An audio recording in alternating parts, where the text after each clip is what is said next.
అందరికీ సంబంధించి ఒక విషయం చెబుదాము అని. చాలా మందికి తెలిసే ఉండవచ్చు. ఇది నేను పొద్దున మార్చుకున్నప్పుడు నాకు అనిపించింది నేను అందరికీ ఒకసారి తెలియజేస్తే బాగుంటుంది అని.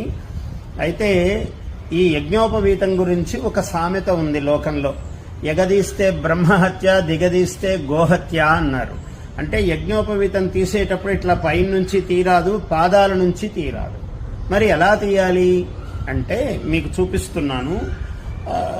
ఉపవీతం చిన్నతంతుం జీర్ణం కశ్మల దూషితం విసృజామి పునర్బ్రహ్మన్ వర్చో దీర్ఘాయురస్తుమే అని మంత్రం చెప్పిన తర్వాత ఇగో ఇలా పట్టుకోవాలి. ఈ 3 వేళ్లతో దూరంగా ముందు దండలాగా వేసుకుని తీయవలసిన పాత యజ్ఞోపవీతం ఇలా వేసుకుని ఒకసారి ఇలా 1, మళ్ళీ 2, ఇలా 3వసారి ఇలా అన్న తర్వాత ఇప్పుడు దీన్ని ఇలా వేసుకుంటే ఇది ఇలా వస్తుంది సులభంగా.